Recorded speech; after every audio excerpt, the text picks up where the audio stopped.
मनुष्य अपनी किस्मत को कैसे बदल सकता है। दोस्तों, एक बार भगवान शिव और माता पार्वती दोनों एक ही साथ में बैठे हुए थे।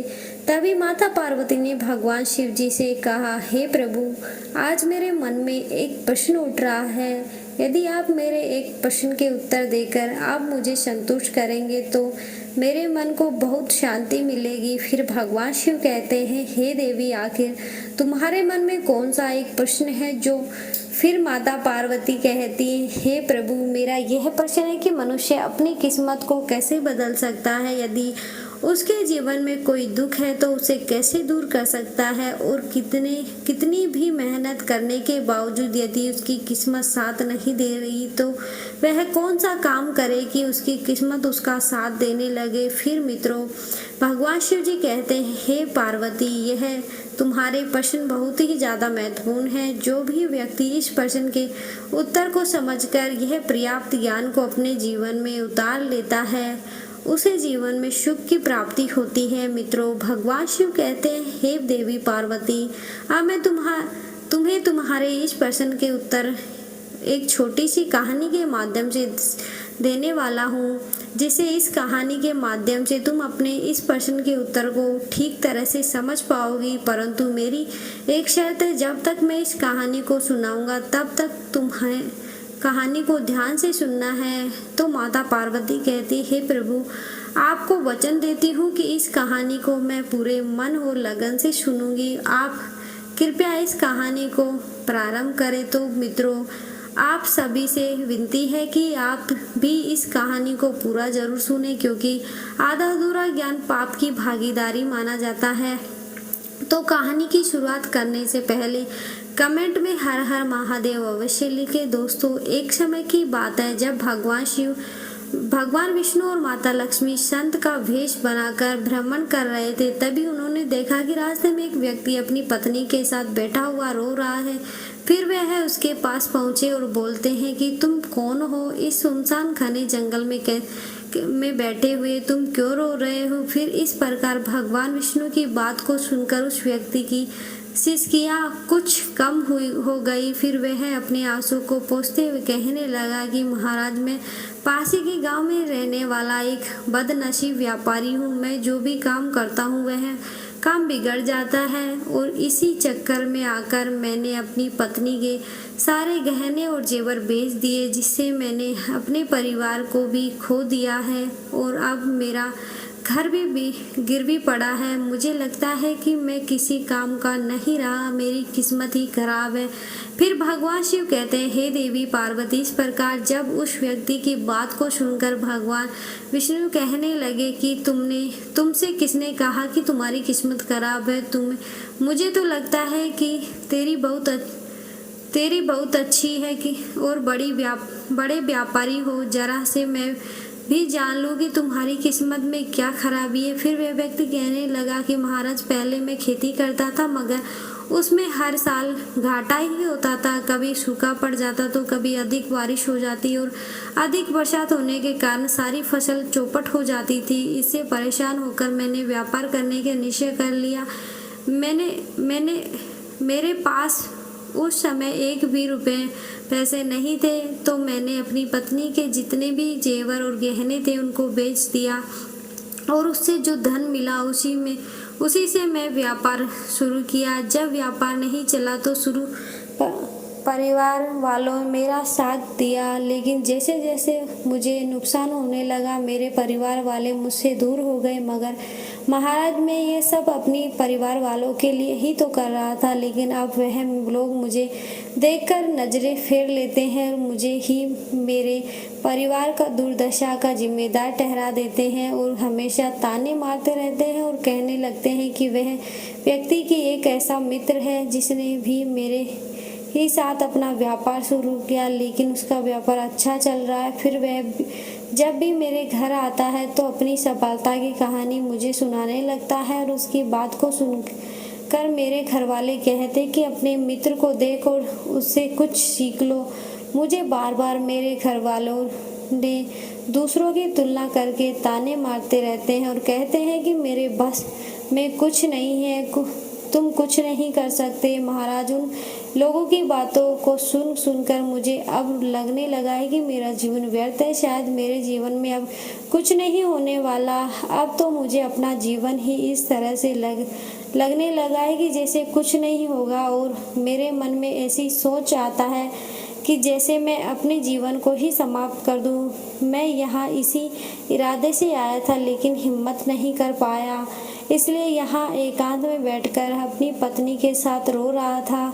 फिर भगवान शिव माता पार्वती से कहने लगे। इस प्रकार उस व्यक्ति की बात को सुनकर भगवान विष्णु कहने लगे, तो यह बात है, क्या तुम इसके अलावा और भी कुछ कहना चाहते हो? फिर उसने कहा, महाराज, एक तो मेरा काम खराब हो जाता है और दूसरा मेरा मित्र मुझे हर समय नीचा दिखाने का प्रयत्न करता रहता। मुझे समझ में नहीं आता कि इस दशा में मैं क्या करूं और क्या ना करूं। भगवान विष्णु कहने लगे, क्या तुम अपने मित्र की बात को सुन करके वास्तव में दुखी हो जाते हो? फिर उसने कहा, हाँ महाराज, मैं अपने मित्र की बात सुनकर बहुत दुखी हो जाता हूँ। तभी भगवान विष्णु कहने लगे, तुम्हें किस बात का दुख होता है? अपनी असफलता होने या फिर मित्र के सफल होने पर? अब वह व्यक्ति फिर से एक पल सोचता है और उत्तर देता है, महाराज, अगर मैं सच कहूँ तो मुझे अपनी असफलता होने का उतना दुख नहीं होता जितना कि मुझे मेरे मित्र के सफल होने का होता है।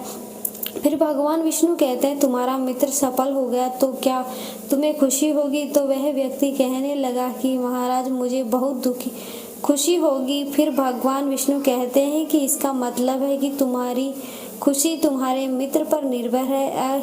अगर वह चाहे तो तुम्हें खुश कर सकता है और अगर वह चाहे तो तुम्हें दुखी कर सकता है। तुम स्वयं ना तो खुश हो सकते हो ना ही दुखी हो सकते हो, अर्थात तुम अपने मित्र से पूरी तरह उसके गुलाम हो गए। इसलिए मुझे लगता है कि तुम्हारा कुछ भी नहीं हो सकता। फिर उस व्यक्ति ने पूछा, महाराज, आप ऐसा क्यों बोल रहे हैं? मुझे तो क्यों ना बोलो, तुम तो अपने मित्र पर पूरी तरह से गुलाम हो चुके हैं। हमेशा ध्यान रखना, जब हम किसी से आशा बांध लेते हैं तो उस पर निर्भर हो जाते हैं, और ऐसे में हमारी खुशी और दुख भी उसी पर निर्भर होने लगते हैं। इससे बेहतर है कि तुम अपने आप से आशा बांधो।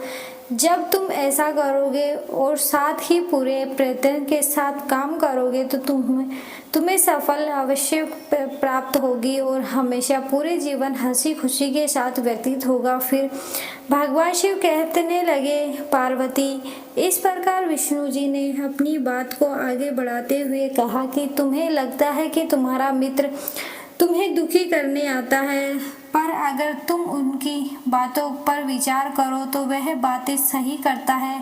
तुम्हें अपने मित्र की बातें खराब लग सकती हैं, मगर मेरी नज़र में तुम्हारे मित्र की बातें बिल्कुल खराब नहीं है। वह अपने संघर्ष और अनुभव की बात तुम्हें बताता है ताकि तुम भी उसके बातों को अमल में रखकर जीवन में बहुत कुछ कर सको, लेकिन तुमने कभी ऐसा नहीं किया क्योंकि तुम्हें उसे जलन होती है। तुम्हें इसलिए उसे धन्यवाद करना चाहिए कि तुम्हें घर बैठे वह अनुभव दे रहा है, क्योंकि तुम्हारा मित्र तुम्हें अपनी सफलता की कहानी सुनाता है कि वह सफल कैसे हुआ। तुम उसके अनुभव का लाभ उठाओ और एक नई जिंदगी की शुरुआत करो। आज तुम जिसे अपना बुरा वक्त या बुरी किस्मत कह रहे हो, एक दिन यह बदल जाएगी और इसी के साथ तुम्हारे विचार भी बदल जाएंगे। और देखना, जब तुम्हारा अच्छा वक्त शुरू हुआ, जब तुम्हारे मित्र भी तुम्हें अपनी सफलताओं की कहानी नहीं सुनाएंगे, जब वह तुम्हें अपनी असफलताओं की बातें बताएंगे ताकि तुम उसकी बातों सुनकर भ्रमित हो जाओ और तुम्हारा आत्मविश्वास डगमगा जाए और तुम गलत निर्णय ले सको। लेकिन उस समय भी तुम्हें अपनी बुद्धि का प्रयोग करना होगा। तुम्हारा मित्र जैसे आज तुम्हें दुखी करने आता है, उसी तरह उस समय भी तुम्हें दुखी करने जरूर आएगा। फिर भगवान शिव जी कहते हैं, हे पार्वती, इस प्रकार विष्णु जी की बात को सुनकर के वह व्यक्ति कहने लगा कि महाराज, आपने बिल्कुल सही कहा, लेकिन मेरा सबसे बड़ा दुख यह है कि मेरे परिवार के लोग भी इसमें शामिल है। वास्तव में मैं तो अपने परिवार के लिए अच्छा करना चाहता हूँ, लेकिन वह लोग मेरी बात को समझने के लिए ही तैयार नहीं रहते। वह तो मुझे गलत कहते हैं और अब तो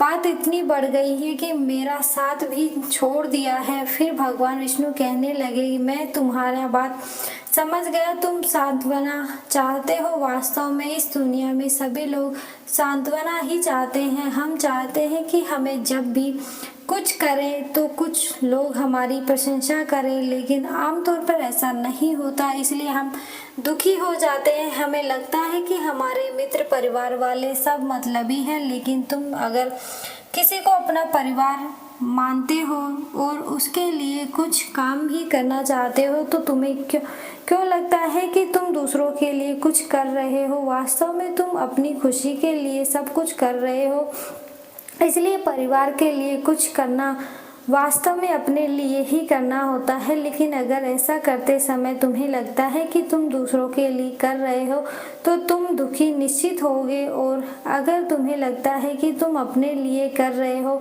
तो हमेशा खुश रहोगे, क्योंकि जब तुम अपने लिए कुछ अच्छा करते हो या अच्छा कर चाहते हो तब तुम्हें सांत्वना की कोई ज़रूरत नहीं होती। फिर भगवान शिव कहते हैं, हे पार्वती। विष्णु जी की बात को सुनकर उस व्यक्ति के चेहरे के भाव बदल गए और वह कहने लगा कि महाराज, आप बिल्कुल सही कह रहे हैं। मैं समझ गया कि अब तक मेरी खराब किस्मत इसलिए थी क्योंकि मैं दूसरों के हाथों में था। अब मैं अपनी किस्मत को अपने हाथों में रखूंगा और मैं पूरी मेहनत और लगन के साथ फिर से अपना व्यापार को शुरू करूंगा, और जब तक सफलता को प्राप्त नहीं कर लेता। फिर भगवान शिव जी कहते हैं, हे पार्वती। इस प्रकार विष्णु जी की इस व्यक्ति की बात को सुन करके मुस्कुराए और विष्णु जी ने एक डिबिया निकालकर उस व्यक्ति को दे दी और कहा कि इस डिब्बी को हमेशा अपने पास इसको रखना। इसमें एक ऐसा राज छुपा हुआ है जो तुम्हें बड़े से बड़ा दुख से भी हमेशा निकाल सके, बाहर कर देगा। लेकिन एक बात का विशेष ध्यान रखना, इस डिब्बे को तभी खोलना जब तुम्हारे जीवन में जीने का कोई रास्ता तुम्हें दिखाई नहीं दे, और यदि डिब्बी तुमने समय से पहले खोल दी तो सारे राज खत्म हो जाएंगे जो इसमें लिखे हुए हैं। फिर उस व्यक्ति ने विष्णु जी को वचन दिया कि जब उस दुनिया में कुछ भी नहीं देगा वह डिब्बी उसी दिन खोलेगा। कुछ दिन बीतने के बाद उस व्यक्ति के जीवन में फिर से बदलाव आया। एक दिन उसके राज्य पर पड़ोसी राज्य ने चढ़ाई कर दी और फिर दूसरे राज्य के राजा ने उस राज्य पर कब्जा कर लिया। उनके सैनिकों ने चारों ओर लूटमार मचा दी। जिस राज्य में वह व्यापारी रहता था, व्यापारी का सारा धन जितना भी उसके पास था वह सब लूट लिया। उसके घर में आग लगा दी जान बचाने के लिए। फिर वह व्यापारी को अपने परिवार के साथ वहां से भागना पड़ा। भगवान शिव जी कहते हैं, हे पार्वती। उस व्यक्ति ने अपने परिवार के साथ कई दिनों तक इधर उधर भटकता रहा। वह दाने दाने को मोहताज हो गया। फिर उस व्यक्ति को फिर से निराशा ने घेर लिया। उसे लगने लगा कि उसका जीवन व्यर्थ है, सारी दुनिया व्यर्थ है, किसी भी बात का कोई मतलब नहीं। भले ही आप जीवन में कितना भी कुछ कर ले, कितनी भी सफलता हासिल कर ले, आखिर जीवन समाप्त होता है। जीवित रहने का क्या फायदा? इससे तो अच्छा है मैं अपने जीवन को पूरी तरह से समाप्त कर दूं। फिर भगवान शिव कहते हैं, हे देवी पार्वती। उस व्यक्ति ने अपने परिवार के सहित आत्महत्या करने ही वाला था कि उसे उसी समय भगवान विष्णु की डिब्बी याद आ गई, क्योंकि भगवान विष्णु ने कहा था कि जब तुम्हें दुनिया में कहीं कुछ भी दिखाई ना दे उस समय डिब्बी को खोलकर डिब्बी में जो पर्चा है उसे पर्चे को खोलकर पढ़ना। तुम्हारा सारा दुख उसी समय दूर हो जाएगा। फिर इस प्रकार से उस डिब्बी की याद आते ही उस व्यक्ति ने वह डिब्बी निकाली और उसे उत्सुकता के साथ डिब्बी के भीतर एक पर्ची में लिखा हुआ था। उसे पढ़कर उसके व्यक्ति की आंखों में आग से निराशा का सार जाल हट चुका था। फिर माता पार्वती ने पूछा भगवान शिव से कि प्रभु पर्ची में क्या लिखा था? यह समय भी बीत जाएगा। फिर माता पार्वती कहने लगी कि प्रभु मैं कुछ समझी नहीं। भगवान शिव जी कहने लगे कि मैं तुम्हें विस्तार से समझाता हूँ। कभी भी इंसान के दिन एक जैसी नहीं रहते। व्यक्ति को हिम्मत से काम लेना चाहिए और बराबर अपनी मेहनत के साथ अपने कार्यों को करते रहना चाहिए। उसे एक ना एक दिन सफलता निश्चित रूप से मिलेगी। भगवान शिव अंत में कहने लगे कि पार्वती, इंसान ईमानदारी और विश्वास और लगन से जब कोई कार्य से करता है तो मेहनत का फल उसे अवश्य मिलता है। इस प्रकार से उस पर्चे पर लिखी हुई बात को जब उस व्यक्ति ने ध्यान से पढ़ा और वह समझ गया कि मेरे बुरे दिन एक बार फिर से अच्छे हुए और आज फिर से बुरे दिन आ गए हैं, तो मेरे बुरे दिन यह भी फिर से टल जाएंगे। एक समय एक सा नहीं रहता दोस्तों। एक दिन फिर वह व्यापारी अपनी मेहनत और लगन और ईमानदारी के बल पर उस शहर का सबसे बड़ा व्यापारी बन गया और अपनी पत्नी के साथ और अपने परिवार के साथ सुख में रहने लगा। इसलिए दोस्तों, दूसरों पर कभी आश्रित नहीं रहना चाहिए और पूरी सच्चे मन और लगन के साथ अपने काम पर ध्यान देना चाहिए जिससे कभी बुरे दिन नहीं आएंगे।